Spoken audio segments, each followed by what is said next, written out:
Hello, everyone. If you thought time was measured in seconds, if you thought cucumbers were just salad fillers, think again. Because Jeff Goldblum is out here rewriting reality one eccentric eyebrow raise at a time. Today, we dive into the world according to Goldblum, where clocks hum jazz, yoga roars like dinosaurs, and skincare routines turn into improvisational jam sessions. From declaring himself the new unit of time, to elevating Pickles into the Louvre, to being accidentally worshipped as a literal star in the sky, Jeff Goldblum is out here reminding us that chaos isn't just a theory, it's a lifestyle brand. And baby, business is booming. Today's top story: Jeff Goldblum declares himself the new unit of time. Hollywood's most charismatic chaos theorist, Jeff Goldblum, has reportedly announced that from now on, all measurements of time will be calculated in Goldblums. One Goldblum is roughly equal to the time it takes Jeff to say, well, you see, life, finds a way, which scientists estimate at 47 seconds but with a plus or minus 2-minute margin depending on jazz piano interludes. At a press conference that was half TED Talk, half perfume commercial, Goldblum leaned into the mic and whispered, "Forget seconds, forget minutes, it's all so pedestrian. You'll now arrive fashionably late in 2.5 Goldblums. Doctors will tell you, take these pills every 6 Goldblums. The DMV will make you wait approximately, forever Goldblums." Critics say this is confusing and completely unnecessary. Supporters argue that it's the sexiest thing math has ever done. Economists predict entire industries will collapse once people realize Jeff Goldblum can stretch a single Goldblum into a trilogy of monologues. Meanwhile, Apple is allegedly working on an iGoldblum watch that won't tell time at all, just randomly hums jazz chords until you feel like it's time to do something. When asked why he was rebranding the concept of time itself, Goldblum simply adjusted his glasses, smiled that ineffable Goldblum smile, and replied, "Because, wouldn't it be more delightful?" And honestly, he's right. Jeff Goldblum declares Pickles the highest form of art.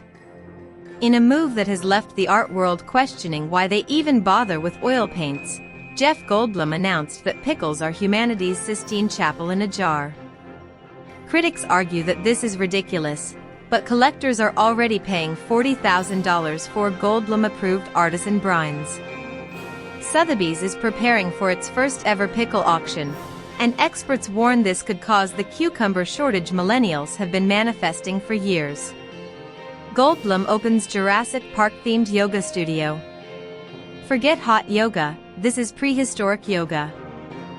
At Goldblum's studio, participants are greeted by fog machines, ambient dinosaur roars, and Jeff himself slowly whispering, "Breathe in, chaos, breathe out, control."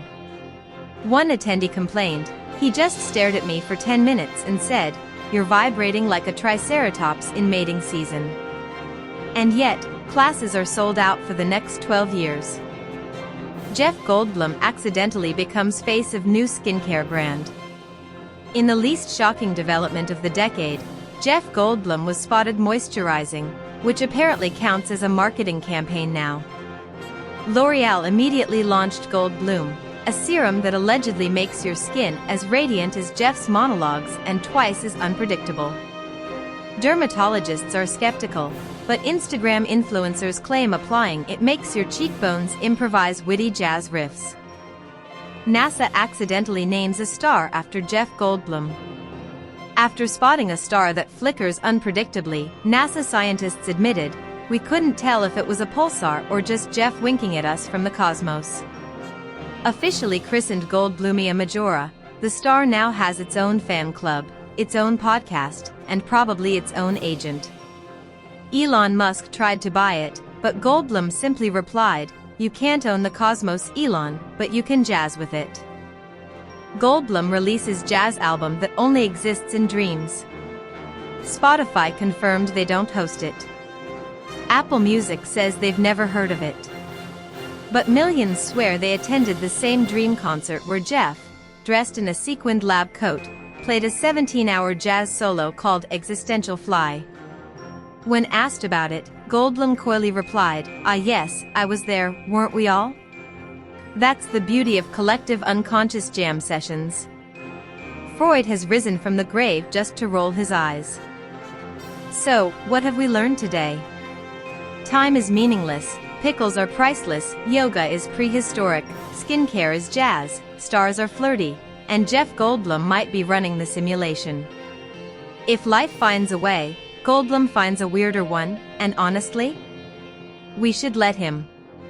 That's all for today's Goldblum Report. Don't forget to like, subscribe, and tell us in the comments, how many Goldblums late are you usually to work? Until next time, keep your jazz smooth, your cucumbers brined, and your chaos delightfully unhinged. See you in approximately 3.5 Goldblums.